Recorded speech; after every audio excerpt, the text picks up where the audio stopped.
Today in a PC hearing today, I think that the relevant things that were said today that I thought were fascinating were that it took 3 months to build a case. And I think the reason for that was because the statements that were given on the evening that this occurred were very questionable. I think the way that the statements were made, what allegedly was witnessed and what wasn't witnessed, I think gave great pause to the FBI. The FBI doesn't take 3 months to arrest someone if they believe everything that was said on the night that it occurred. They were involved the first night and then nothing happened for 3 months. In addition to that I thought was quite embarrassing was that an FBI agent says they don't have the resources to keep their eye on an individual. This is allegedly an individual that committed a crime that they then didn't watch to see if the guns were present, if the jewelry was present. And what didn't we hear today? What we didn't hear today is there is no contract, this mystery contract. They have no contract. They have no video of this alleged signing of a contract. They have no guns. They have no jewelry. They have none of that physical evidence. What they have is they have allegedly 5 individuals, one of them being a very well-known individual that is allegedly cooperating with the government and making these allegations against my client and many more. Damn, Gucci, that's you. You the famous person making the statements on the night of, and that's all they have. No guns, no jewelry, no contracts, no video. We said this before, but now to hear this in court, yo, it's getting shaky. It's getting shaky. I'm going to take like 1 or 2 questions and then we're going to scoot. You're essentially arguing they've got only a he said kind of case, no evidence. Correct. Yeah, it's very fair. I think that this is it's a he said type of a case. I mean, obviously there's 5 individuals on one side. What we're missing are the other people that were present in the room, right? The owner of the studio who says he didn't hear anything or see anything. The way they leave the studio where no one is in concert with anybody else, no one's arguing with anyone else. One of the individuals says, "Hey, can I get my watches back?" Like, the story is quite unusual. And I think that the FBI knew that. I think the investigators knew that it was unusual. And I think that's why it took so long to make the arrest. What is your response to the judge saying that, your client still violated the terms of this ankle monitor location? Sure, those are all things that are going to be, flushed out. The fact is that he was allowed to be in certain areas at certain times. That really wasn't an argument for today. I wasn't really even going to make that argument. My main thrust of today was to really push on the evidence and see exactly what they had and when they had. How about this? How about the individual who wrote the complaint, who actually drafted the complaint, who was sitting in the courtroom, who's only been an FBI agent for 4 years, does not take the stand. They put someone else on to say what she wrote in her own complaint when she's sitting in the courtroom. And that's done quite often in gamesmanship, because they don't want to put a rookie on the stand and be measured by our legal team. How far away is this from trial? Oh, who knows? We're going to get discovery. We'll take a look at their discovery. They're going to say it's ongoing. I mean, think about it. They had 3 months to get this stuff. They had 3 months to get warrants. They didn't get warrants that night. They didn't get warrants the next night. They didn't get warrants the next month. They didn't get warrants the month after. They waited 3 months to get warrants on whether or not there's guns, whether or not there's jewelry. How about their cell phones? How about the computers? That gives me great pause when I see a case that takes that long to get warrants, if you believe everything that was said on the evening that it occurred.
Find out, man. You're not gonna be able to live this one down. I'm sorry. You can't sign no more gangster rappers and all this. Well, I guess you can, but you just need to be the CEO. Don't be in the videos talking none of that gangster dope boy shit ever again. Not saying you can't be a gangster and a dope boy and be a snitch, because there's a bunch of them. And now you're one of them. Whenever I talk to individuals, whenever I talk to the media, I always say this is not a straight road. It's always a very winding road. So we never know where things are going to take us. We got to look at the evidence as it comes in, and we'll see what's there. I'm just shocked that, you know, when they say there might be video out there, they don't have it. There might be this mystery contract, they don't have it. Oh, they were at Staples, you know, making copies. It's just a total guess. So, like, we're not here to guess. I'm here to look at the evidence, to weigh the evidence, and to make the best decision based on that evidence. What your client just stays in detention until what? Yeah, currently he'll stay in detention. We'll get the summary. We'll start going through that. There's going to be several motions that we're going to file, obviously, in the next couple of weeks, but that'll all come out, and we'll give copies to everybody. Did the defense even interview? Look at my man.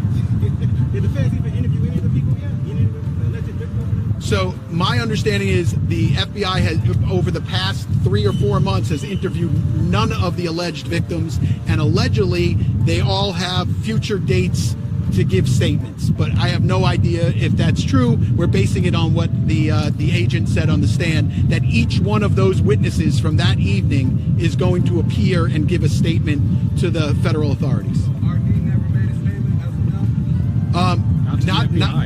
Not to the FBI, but that evening it appears from the material that they produced and from the agent's testimony is that RD gave a statement that evening, but since that evening has not given another statement. But the FBI said in the future they're all scheduled to give statements, so we'll have to see.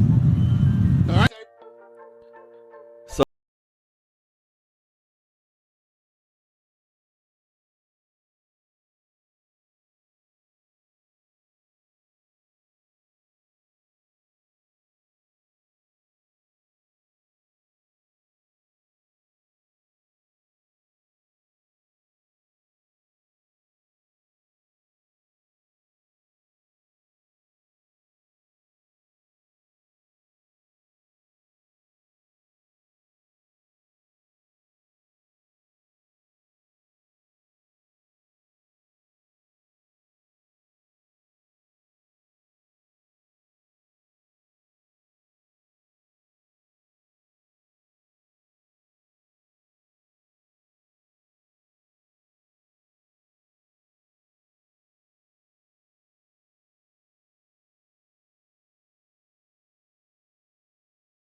Don't affect him anyway. He's not signed to Pooh Shiesty. His lawyer saying he was about to sign a deal in the upcoming weeks, and this is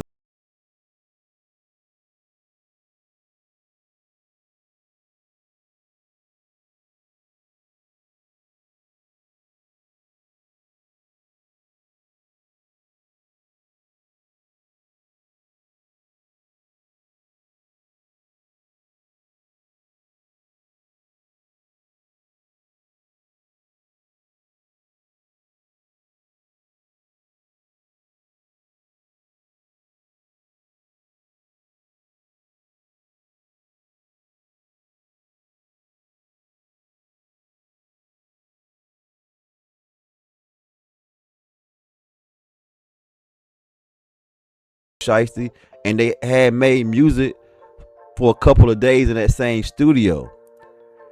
Also, that the owner of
just wouldn't make sense. But you never know. I mean, you know, this whole situation is kind of dumb and